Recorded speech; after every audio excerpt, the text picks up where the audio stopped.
Zach King. Full disclosure, I'm not up here because I'm original or because I'm great at my job. I'm simply up here because I'm passionate about it and I want to get the conversation started.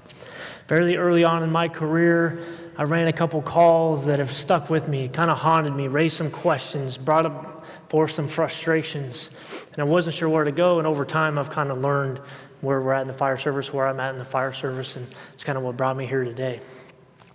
First one was a fire out in the county where I was working out near Bellingham, Washington, if y'all are familiar. Smoke showing from a 2-story barn. Homeowner meets us in the front yard, says, "There's crap everywhere in there. Don't go in there." We lit a curtain on fire trying to do some welding, couldn't put the fire out. Over time, we sort of heeded his advice, and the fire went from bad to worse. We lobbed some water in from the outside and eventually burnt this place down. And although that bothered me, it was more what people were telling me after the fire was out. It was, "It's okay. It wasn't your fault. You didn't start the fire. It wasn't your emergency. Everyone went home. No one got hurt." But you see, the problem is somebody did get hurt. That homeowner, even though they were telling us not to go in there, right? That's how he made his livelihood. That's part of how he provided for his family. And we didn't really save much that day. And it bothered me. And the things that we were saying bothered me. Because I don't need to feel better with words. I need to feel better with my job. Fast forward a little bit, we make a medical run in the same part of the country. Comes in as an attempted suicide. We stage. Eventually we go in. I'm first to make patient contact. Patient's laying on the bathroom floor. My company officer at some point's talking to me, "Hey, what do you want to do? You want the medics to step it up? You want to meet them en route? You want to load and go? What have you?" So on and so forth. I said, "No, I think we're good to go." Okay. She's talking to us. She's A&O times 4, said she didn't try to she didn't try to kill herself. I'm going to go ahead and bandage up this rather large laceration on her arm. She was pretty pale, went to being combative, to CPR, and so on and so forth. It wasn't the first person that's died in front of me, but it is one that's made me think, what did I do wrong? What could have I done better? What could have my company done better? And truth be told, the end result was probably going to be the same, no matter what we did, because of where we were located, because of the delay in time for us to get to her. But again, similar things were being said. You know, it's okay. It wasn't your fault. It wasn't your emergency. And that bothered me, and it still bothers me when people say certain things. And the biggest lesson that I learned after trying to evaluate these 2 calls, that experience, globally speaking, is gained immediately after you needed it. Okay? But it isn't the only key to our success. It is one piece to the puzzle that what I'm going to call tempo. And what is tempo? When I ask people, some say, "Well, it's speed." And some people, "Well, it's rhythm." Okay? And if you look it up on dictionary.com or whatever your source of information is, it'll say that it's kind of a combination of the two. But to me, it's not about being able to go fast or, having a certain rhythm, but it's about the ability to determine the speed. It's about the ability to determine the rhythm, both as an individual and as a company. And for today's purposes, we're going to talk about 2 types. We're going to talk about positive and we're going to talk about negative. Positive being those things that are working in our favor, the things that we're trying to do to make our strengths overcome the fires or the scene's weaknesses. And negative being the things that work against us. Things like the time of day, the weather, the baggage that I'm bringing from home because I got in an argument with my wife, the building that the fire's burning in, where the fire is, how long has it been burning? Nobody would disagree that those things work against us. But how about the things that we're saying? Things like, my number 1 priority is to make sure that you go home at the end of the tour or the end of the shift. And on the surface, it probably came out of the best of intentions, right? My job is to make sure that you have the tools to go home. You have the tools to do the job.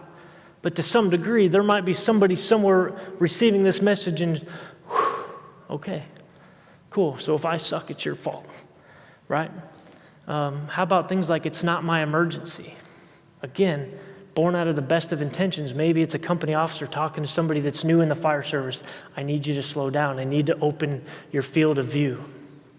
But somewhere, somebody has got it in their head that that's just what we say to make people feel better about things. Or how about when you're making that fire and you're going to be second or third due, which I know sucks, and you hear the first due go out and say, well, we got a 1,600 square foot ranch fully involved, we're going defensive. Everybody just starts to sit back, okay? And then when you show up and you realize that there's still searchable space, there's still a job to be done, we're now behind the 8 ball. I'm not at all advocating that we stop saying any of those things. What I'm saying is that we need to take ownership in the things that we're saying and how it affects those that are on the receiving end. Okay, how about crew continuity? How often are we actually working together? A local fire department to where I work, they did a study not all that long ago, and they found on a 24-48 schedule with 4-person staffing, they were working together somewhere in the ballpark of 40 to 50% of the time. 1/6 of the year, all 4 people were actually in the same room, on the same rig, working together towards the mission.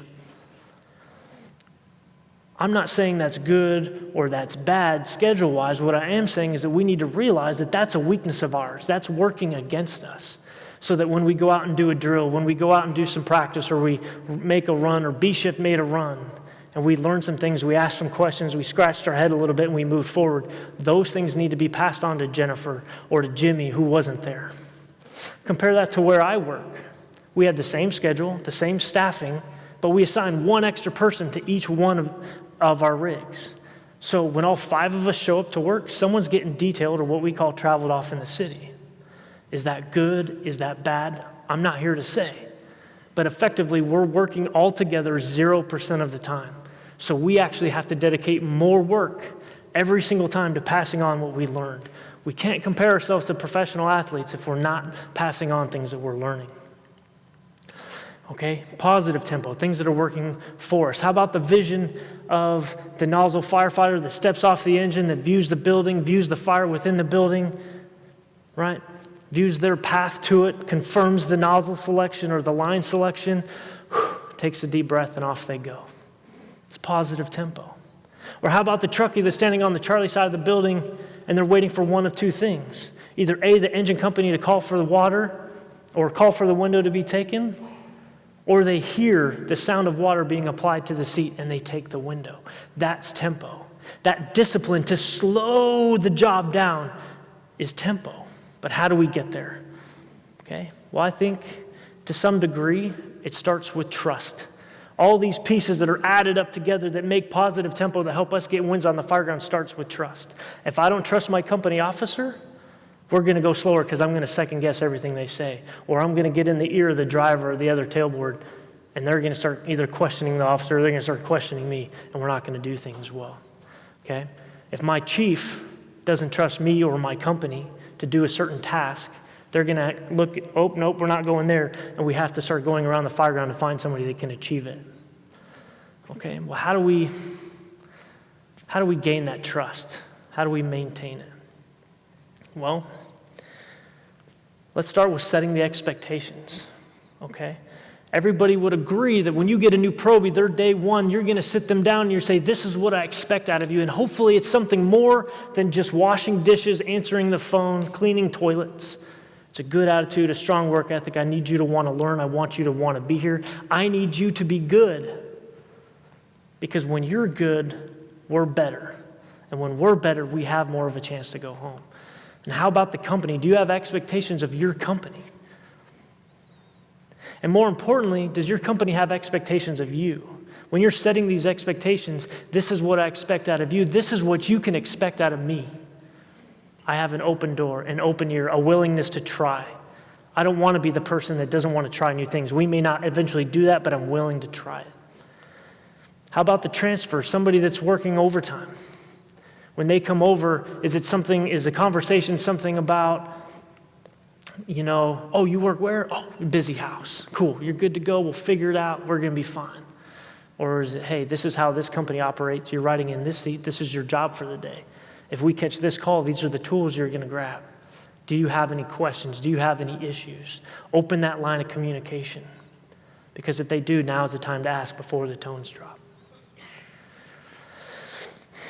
How about getting the conversation started? You're sitting around the coffee table, the beanery table, maybe you're sitting at a cigar bar in somewhere downtown Portland with people from all over the country. Okay, recharging your batteries. What do you think about this? How about this tactic? What are your thoughts? Maybe it is the coffee table. Hey, B-Shift made this fire. This is how they handled it. What do you think? And when you ask those questions from a leadership standpoint, regardless of your rank, be the last to speak. Hear what everybody else has to say. Process that information. Open that line of communication. Give people the confidence to voice their opinions. When you're on scene of a fire and you're a company officer and you look at your junior firefighter, hey, what line do you want to pull? And they might be startled at first. Well, I'm going to grab the 1 3/4. We're going through the front door. We're going to get a win. Okay, awesome. Knowing full well you weren't going to let them fail. It could be an apartment building, could be anything. You gave them the confidence to make a decision. You gave them the confidence to come up with a plan. And you say, okay, cool. It works for me. And if it wasn't going to be right, I'll tell you what, we're going to do this instead. We're going to talk about it later. Okay? How about breaking bread together? We know that it's important to get people together, to have them in the same room, to eat a meal together. Whether one person cooks and you all eat, or you all eat something different, sit down together, make time that's outside of drilling, that's outside of the job, that's outside of whatever the rest of the world has going on, to tell stories, to bust chops, okay, to poke the bear a little bit, see if you can't get someone riled up. Okay, learn about what makes them tick, what makes them happy, and what's going to happen as you go forward. Okay, because here you're building those interpersonal relationships, the ability to open a line of communication, and for me to tell you, you're missing the mark, and here's why. That's my opinion.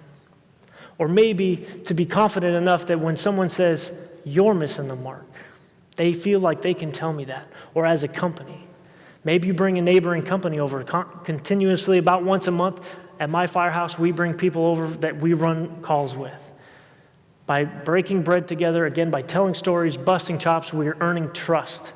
They want to make runs with us, and we want to make runs with them because we're getting to know them. We know what makes them tick. We know what their weaknesses are. They know what ours are. Okay, and how about your families? Bring your family to the firehouse. Bring all your families. If you live far away, plan it out once a quarter to where all your families, your kids, wives, husbands, spouses, significant others all come, they break bread together, they share a meal, they tell stories, but they kind of develop this circle amongst themselves so that if something ever goes bad, they have kind of a network. But also they get to know you and they get to trust you and they get to feel happy that their loved one is going to work with you. They're excited. They're not, ooh, I don't know about this. And by them being comfortable, by them being happy they're coming to work with you, your coworker, your brother, your sister feels a little bit more at ease knowing their loved one or their significant other feels good about you going to work that day. Okay, when we get outside of the firehouse, I think we know it's vitally important to go drill on things, whether that be forcible entry, stretching lines, flowing water, throwing ladders, whatever that may be. But how about just having conversations about what's going on? What's going on is you're just driving down the street. Maybe you made a medical run here. Maybe you installed a smoke detector, okay? Maybe you're just driving down the street and you see something interesting. Get everybody out and say, okay, how do you want this to go? Fire's in the Alpha Delta corner, smoke's pouring out of the eave. Where do you want the rig to park? Walk me through your stretch and everything else. Okay, now what do you think? And what do you think? Just like we talked about earlier, now we have the opportunity for people to speak their mind, to make decisions, to come up with something, to have confidence, to speak in front of a group of people that maybe they're intimidated by. And then you can voice your opinion. Well, this is what I would do, and here's why. If it's a commercial building, go walk that building. If you were in there on a medical call, you were just in there, you can talk about exactly what you just saw. Okay? Ask them questions. We talk about situational awareness, but are we talking about situational remembrance? Are we remembering the things that we just saw? Okay? Things that are going to open up our field of view to get us away from looking through that straw or that tunnel. What color was the house? Doesn't really matter, but did you pay attention to it? Did you actually see the house, or did you only see the fire? Okay? Which way did the front door swing? Okay? Left to right? Right to left? Does that matter? Does it tell us something about the room that's immediately on the other side of that door? Get better. Have that conversation with your company. Does the way that it swings, does the location of the hinges tell you about something that's inside? or where the living spaces are? Or how about the roof line, especially in older homes? Does it tell you something about the main pathways through that house? Ask them questions like, where were the stairs? No stairs here, but is that important? How many bedrooms were there? Where were the bedrooms? Where was the garage? Well, the garage was on the left. Was it? Or was it something very typical to where I work, that we have finished living spaces, and it's vital that we're paying attention to where those are located, and then we're going to go search those spaces. When we are going to go out and drill, like early on in my career, some guys wanted to do some extrication training, some stabilization training, I should say. And they wanted to go over cribbing and the airbags and the struts and talk about all these different things. Of course, nobody wanted to volunteer their car to be used. So we found a dumpster. We had a dumpster at the firehouse. And we, took the suspension out of play. And we talked about cribbing and its capabilities. And we talked about the airbags and their capabilities. We got to walk through a rough scenario of who's going to do what, when they're going to do it, when they step off the rig. Then us thinking that we're being cool in the Book of Faces, and we decide to send it out, and we get something back like this. From across the city, they not one-upped us, they 10-upped us. They went 3 times higher than we did on the cribbing. They got out every tool that they could think of, but here's the deal. Not only did we get tool time, they got tool time. We got to win that day, they got to win that day. You never know how you're going to inspire somebody else. And the fact of the matter is social media has a lot of great implications, okay? You can be the light for somebody else. You can be the spark for somebody else. It can be one person. It can be an entire company. It can be an entire department to get out and to try something and to bust chops, make fun of each other, but get the job done. Everybody that I know wants to be a firefighter on a sunny day. Okay? Everybody loves the parades and the downtime and the camaraderie and the brother and sisterhood. They love telling jokes, busting chops. Okay? But what about when the job gets hard? What about when the job gets dirty and ugly? Everybody wants to be able to tell the story that they called an audible, the 2 people in the back seat called an audible in the front yard, to not stretching the line to the front door, but stretching it down the side of the house, and then tag teaming to do a VES in a building that some may have written off, and pulling 2 children out of the building. We want to be able to tell that story. All of us want to be able to tell that story.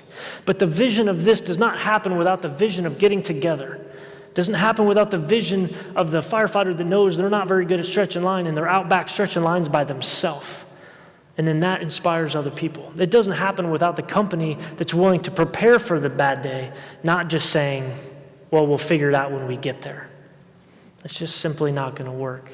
And the men and women of the San Diego Fire Department not only knocked it out of the park this day, but in all the preparation that led to that day, all the credit goes to them. If you want to generate positive fireground tempo, you have to be willing to start the conversation. You have to set the expectations. Get out and drill together. Break bread together. Be willing to be the inspiration for those that are paying attention. And if you want to generate positive fireground tempo, be willing to dedicate your time, and more importantly, your work, to those that are depending on it. I'm Zach King. Thank you for your time. Cancer in the fire service is a big deal these days. The Red Zone garment from Lion is a first-of-a-kind new technology garment that really goes after protecting the firefighter from the dermal absorption of particulate matter. Includes the hood. Obviously, it's a particulate blocking hood. There is inside the garment a core guard that is around the waistline. In addition, you have wrist guards that protect from particulates ingress through the interface of the wrist and glove. In addition to that, you have the similar type of protection in the leg guard, and you have what looks to be like a gaiter, which protects it or closes off the bottom of the liner on the boot, as well as what looks to be another wristlet. This goes over the top of the boot. As an ensemble, this meets the new NFPA optional standard for particulate blocking ensemble. For more information, visit lionprotects.com.